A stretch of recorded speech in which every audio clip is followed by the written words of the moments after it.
Tema renungan firman Tuhan untuk renungan hari ini adalah bersama membangun rumah Tuhan, kebijakan kolaborasi dan penata layanan dalam proyek gereja modern. Ayat Alkitab yang kita baca sesuai bacaan Sabda Bina Umat GPIB hari ini adalah dari 1 Raja-Raja 5 ayat 1 sampai ayat 4 yang berbunyi sebagai berikut. Hiram, Raja Tirus, mengutus pegawai-pegawainya kepada Salomo, ketika ia mendengar bahwa Salomo telah diurapi menjadi raja menggantikan ayahnya, sebab Hiram senantiasa menjadi sekutu Daud. Salomo lalu mengutus orang kepada Hiram dengan pesan, "Engkau tahu bahwa Daud, ayahku, tidak dapat mendirikan rumah bagi nama Tuhan, Allahnya, karena musuh-musuhnya memerangi dia dari segala jurusan, sampai Tuhan menyerahkan mereka ke bawah telapak kakinya. Tetapi sekarang, Tuhan, Allahku, telah mengaruniakan keamanan kepadaku di mana-mana, tidak ada lagi lawan, dan tidak ada lagi malapetaka. Ketahuilah, aku bermaksud mendirikan sebuah rumah bagi nama Tuhan, Allahku, seperti yang dijanjikan Tuhan kepada Daud, ayahku, demikian. Anakmu yang akan kududukan di atas tahtamu menggantikan engkau, dialah yang akan mendirikan rumah itu bagi namaku. Sebab itu, perintahkanlah orang menebang bagiku pohon-pohon aras dari gunung Libanon, dan hamba-hambaku akan membantu hamba-hambamu. Upah hamba-hambamu akan kubayar kepadamu berapapun yang kau minta, sebab engkau tahu bahwa di antara kami tidak ada seorang pun yang pandai menebang pohon seperti orang Sidon." Demikian pembacaan Alkitab. Haleluya!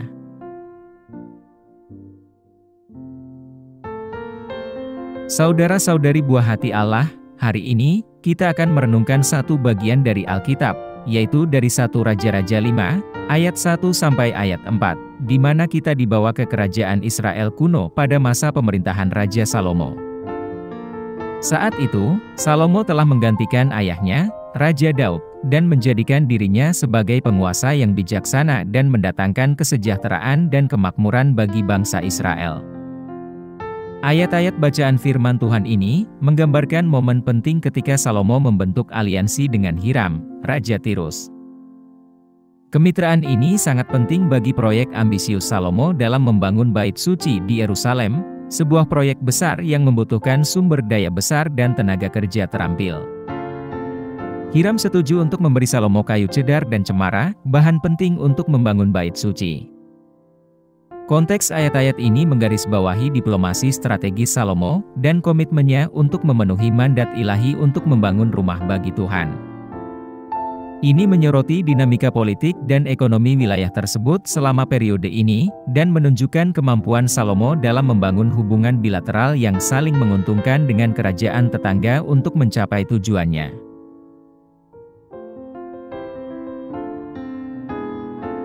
Apa pesan Tuhan untuk kita yang hidup di masa kini? Pesan Tuhan hari ini menyaksikan kolaborasi luar biasa antara Raja Salomo dan Raja Hiram dalam membangun Bait Suci Allah.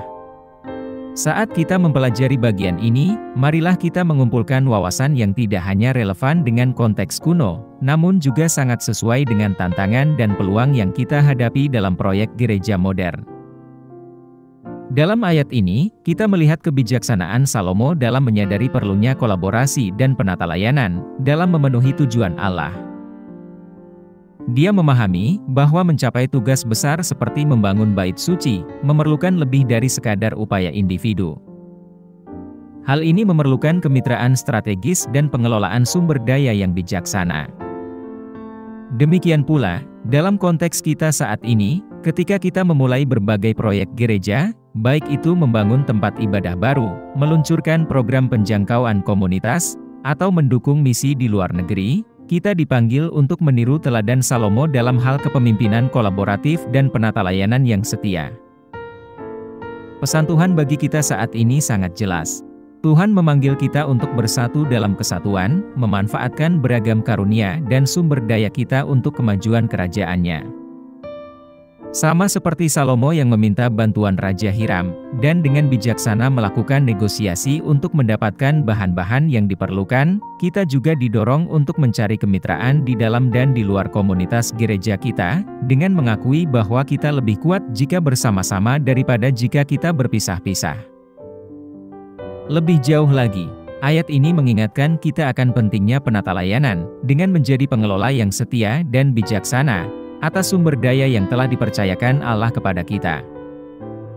Entah itu waktu, bakat, atau keuangan kita, marilah kita memanfaatkannya dengan bijak dan murah hati, semuanya untuk pekerjaan rumah Tuhan. Saat kita ambil bagian dalam pekerjaan Tuhan, betapapun kecilnya, kita memainkan peran penting dalam pemenuhan tujuan ilahi Allah. Apa yang harus kita terapkan dalam kehidupan kita sehari-hari?